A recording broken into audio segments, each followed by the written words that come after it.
سلامتی ہے، سلامتی ان آنکھوں پہ جو ہدایت پہ نظریں جمائے بیٹھی ہیں، ان کانوں پہ جو ذکر خیر کے منتظر رہتے ہیں، اور ان قدموں پہ جو ہدایت کی راہ پہ گامزن ہیں۔ السلام علیکم ورحمۃ اللہ وبرکاتہ۔ تمام تعریفیں خدائے بزرگ و برتر کے لیے جو وحدہ لا شریک ہے، نہ کوئی ہمسر ہے نہ کوئی شریک ہے۔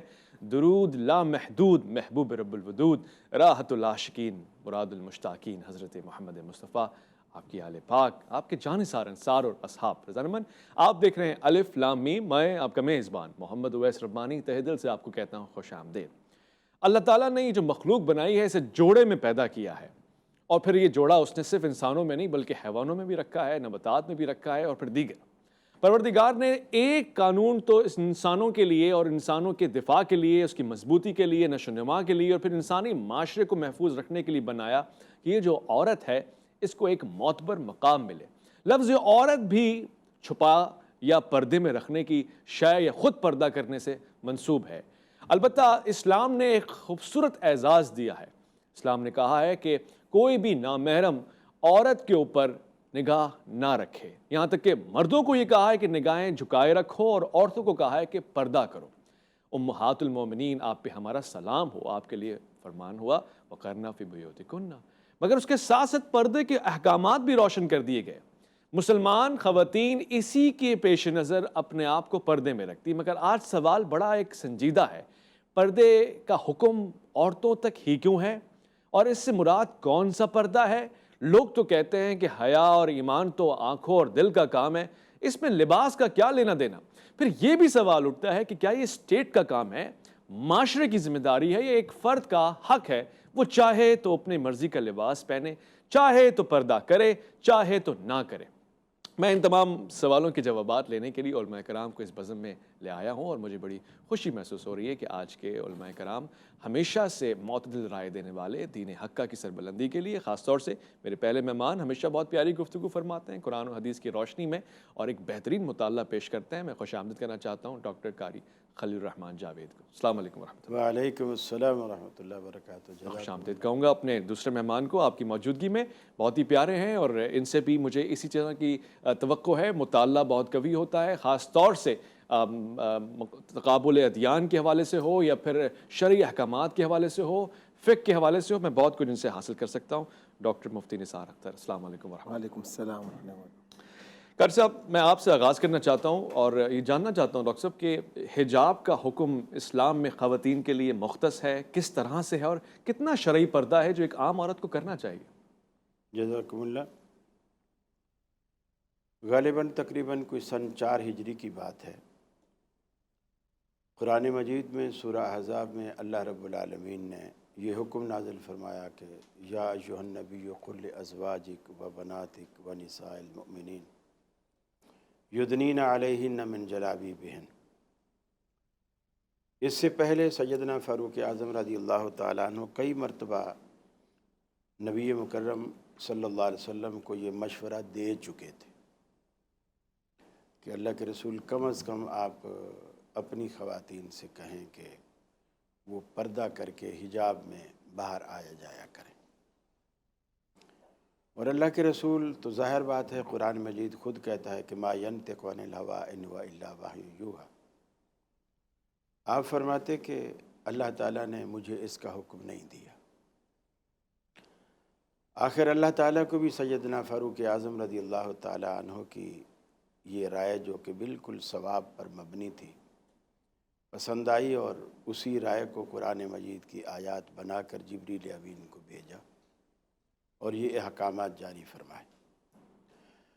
اب یہ آیت خود ہی ان حدود کو متعین کرتی ہے کہ پردہ کس چیز کا نام ہے، پردہ کیوں فرض کیا گیا ہے، کہاں سے کہاں تک چھپائے جانے والا حصہ ہے۔